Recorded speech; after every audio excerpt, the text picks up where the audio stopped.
Welcome back to Ten Tech Translated, the podcast where we take the big idea running our modern world and break them down into plain, easy English. I'm your host, Erwin.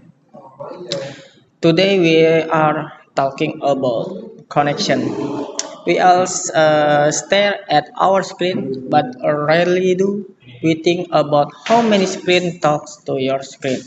To help us understand the hidden building block of our digital lives, I'm so happy to welcome Mahmoud.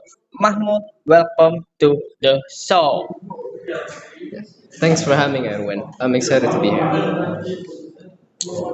Okay, let's start at the very beginning. Before we can talk about the whole world being online, we have to talk about how just two computer talks.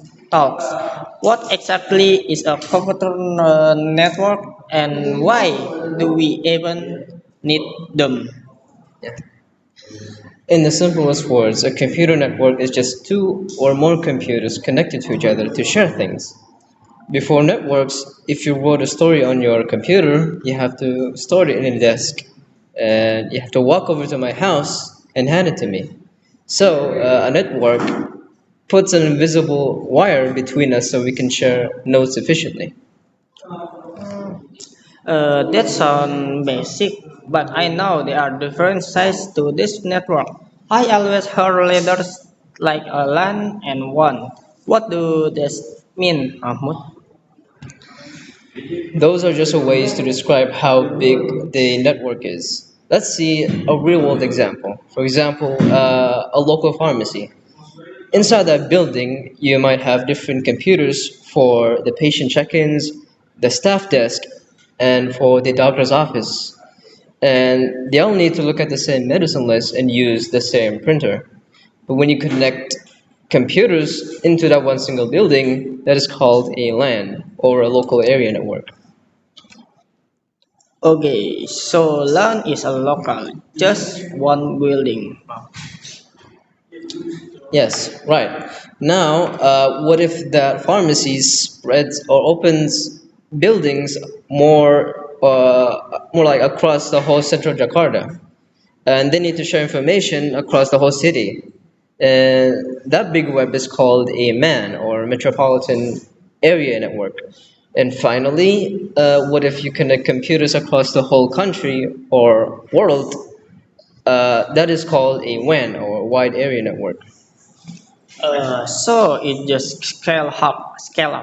But why do business and people spend so much money building this? What are the biggest benefit, Mahmoud? Yeah. There are three huge wins. First is sharing resources. In our pharmacy example, instead of buying printer for the doctor and the printer for the staff desk and for the front desk, instead we buy one printer and let the network share across all of it. And that leads us to the second win, which is cost efficiency. It saves a lot of money. And the third is fast communication. The doctor can update the patient's file, and the front desk sees it in 1 second later. But it can be perfect. When computers are tied together, what are the biggest challenges for you, Mahmoud? The challenges are real. The first is network failure. If you share everything through one central wire or machine, and the machine breaks, everything stops. Nobody can print, nobody can access the files. And the second is maintenance costs. Paying smart people is very expensive to fix those broken machines. And next, the most dangerous challenge is security threats. When computers are connected, uh, if a bad guy wants to go to the front desk computer, they might able to access through the network and steal private doctor files. Wow, that is a scary thought.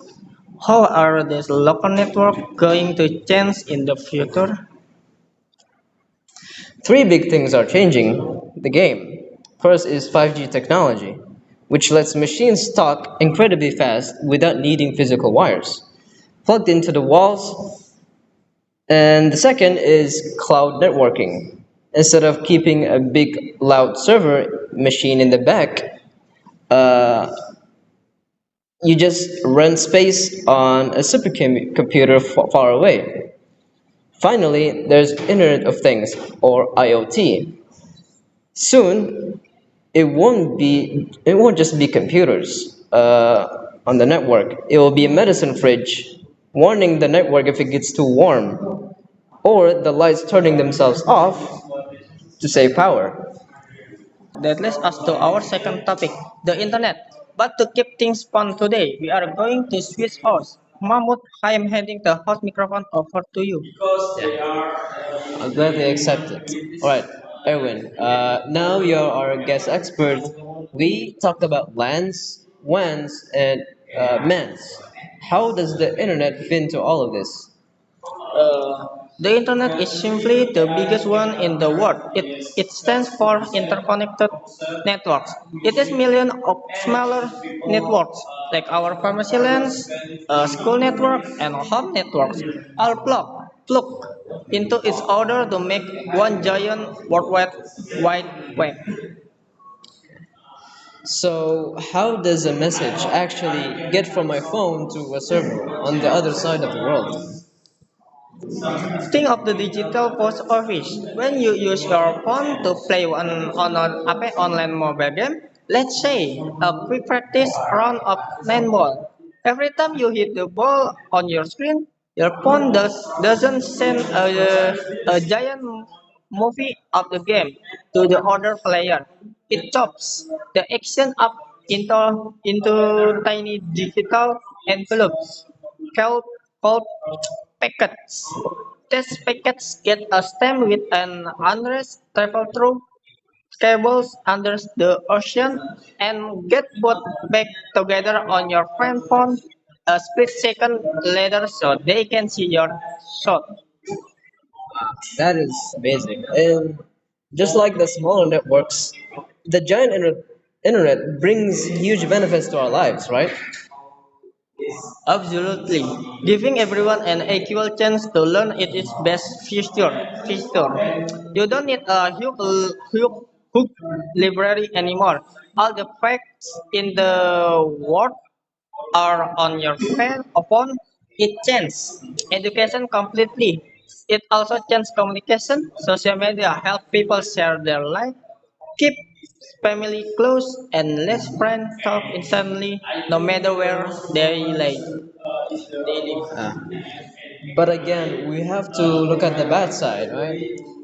The internet has some serious negative impacts. It does because it is so big. Cybercrime is a huge problem. Bad guys can steal money or trick people from thousands of miles away. Also, because of how social media tries to keep us staring at our screen, fake news and lies spread much faster than the truth. The apps learn that showing us shocking. Angry post keeps us clicking. This leads to internet addiction, where we just can't stop scrolling because our brains are tricked into waiting more. Also, almost like a game we can put down. Yeah, that brings us to internet safety. How do we protect ourselves? Passwords are the first step, right? Yes, they are the lock on your front door. But instead of a messy password like a password blah blah blah blah, you should use a passphrase, pick or random normal word like a coffee, guitar, mountain, window. A computer program has a really hard time wishing that, but it is super easy for you to remember. Also, watch out for phishing scams.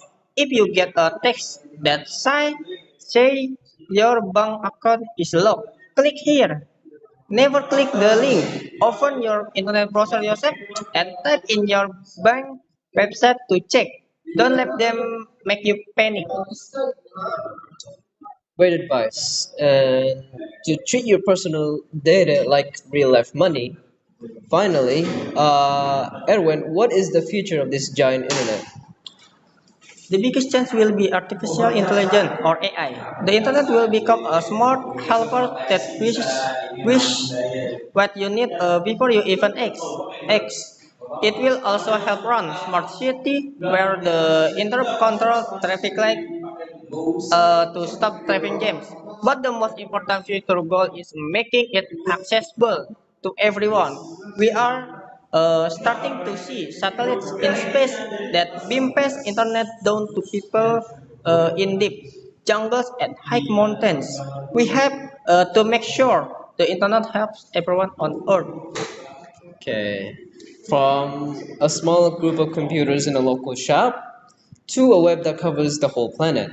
Erwin, thank you so much for answering my questions and explaining all of this to us today. It was a lot of fun swapping roles with you, Mahmoud. Yeah.